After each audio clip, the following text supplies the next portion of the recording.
Can you walk us through the thought process on this? Is this the President-elect has obviously made clear his desire for some sort of deal to end the fighting? Yeah. Is this trying to set the table for that by ratcheting up pressure on Russia?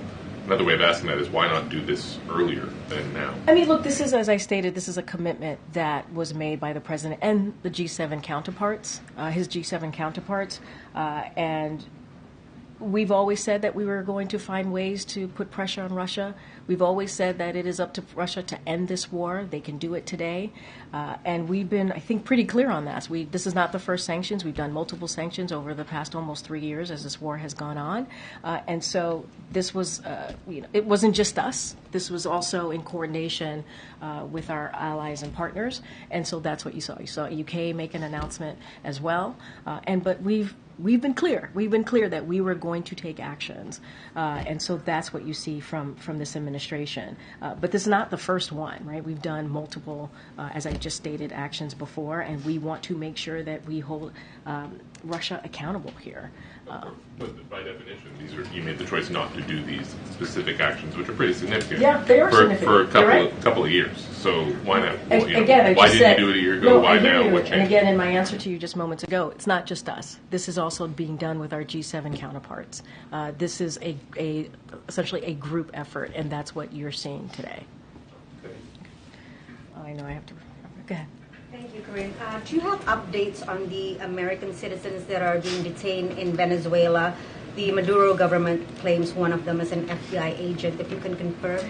So I don't have any updates for you at this time. I certainly would refer you to the State Department. Look, when it comes to Americans being held hostage, wrongfully detained, you have seen from this administration our efforts to make sure that we get Americans home.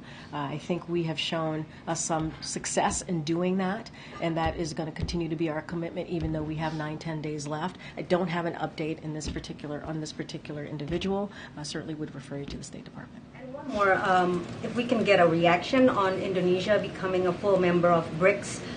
Indonesia is obviously Southeast Asia's largest economy that could lend credibility to BRICS' ambition to become the alternative to the G7, particularly as we head into the new U.S. administration, which may have a different approach towards multilateral cooperation. So I don't have anything specific to say about this. I would have to refer you to our National Security Council on that particular question. Okay, Garrett. Thanks, Karine. Meta also reportedly eliminated its DEI programs and hiring, training, and picking suppliers. And they cite the Supreme Court ruling in affirmative action. I know you said that you wouldn't comment on business policies, but the administration really went out of its way to sort of convince businesses not to interpret that ruling as anything that further than that. Is there a disappointment there that companies like Meta and McDonald's, Walmart are rolling back these DEI policies? So, not going to comment on a specific action that a private company takes, but what I can say is that you've heard from this president, you've heard from this administration, diversity is our greatest strength. You have seen this not just by words, by action that this president has taken, and certainly that is a sentiment you've heard echoed by leaders across businesses and government, not just us, and so that continues to be our stance on this. It is important to have different voices around the table. It's important to have different voices, working on policy to make sure that we are delivering for the American people. And that's what we have done. That's what we have shown. And as it relates to specific companies, I'm just not going to comment on that policy.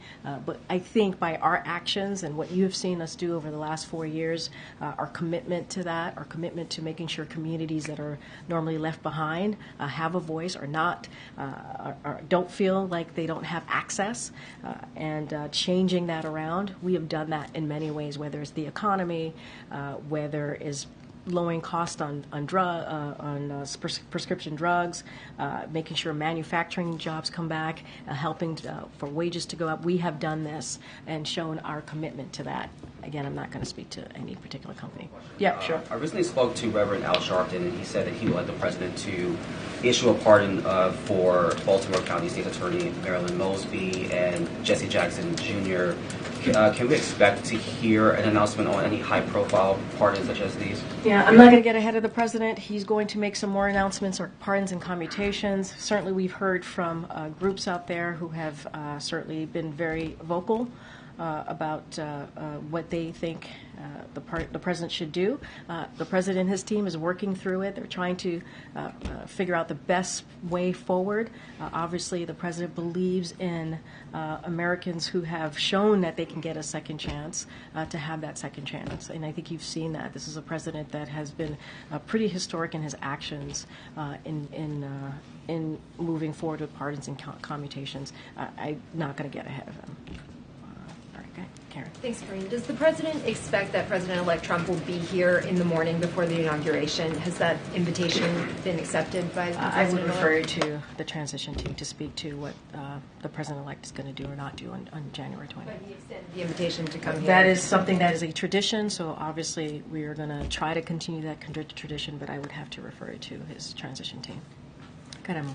Thanks. I had a few follow-up questions on the transition process. To follow up what Karen was asking, it's also a tradition for the president, incoming president, to stay at Blair House. Is that an invitation that's been extended? I don't have anything to share on if the president-elect is going to be staying at the Blair House.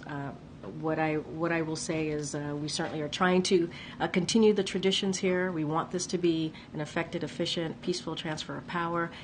Once we have more to share, certainly would share from our end of things, and anything that's related to the president-elect, I would refer you to the transition team. And then we've seen some moving trucks out here today. Can you talk about where you guys are physically in the process?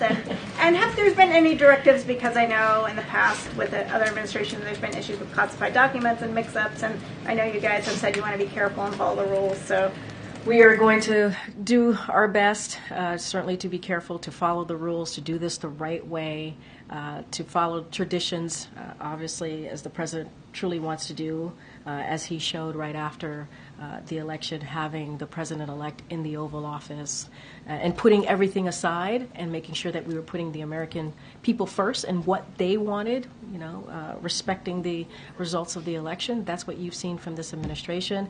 And we have 9-10 days left, and we're trying to run through the tape, do everything that we can, and get out of here in time on January 20th. Good. Speaking of the days left, Monday the president's going to deliver this capstone speech on foreign policy at the State Department. I just wanted to sort of see what you could share from a preview. Is this sort of a defense of his foreign policy? Is it a warning to allies or advice that he wants to give the incoming administration? How should we kind of view the speech that the president's going to give? Well, as I've stated many times already at the podium as it relates to the pardon commutation, I'm not going to get ahead of the president. And so he wanted to make the speech. There has been, there has been some key events, obviously, that has happened across the globe in his tenure. And this is someone who has been, when it comes to foreign policy, that is something that has been a key pillar of who he is and how in his career. And let's not forget, 50-plus years as a public official, elected official. And so he has some thoughts on the future, not just of the country, but how this country moves forward as a leader when you think about global events, important global issues, and certainly he will lay that out. I don't want to get ahead of him, but you could reassure there are major events happening right now. The Russia's war in Ukraine, the Middle East, and many other Indo-Pacific, many other important matters that he's going to certainly lean into, but I don't want to get ahead of the president. All right, thanks everybody. We'll see you next week. Any reaction to the Title IX ruling, Karine?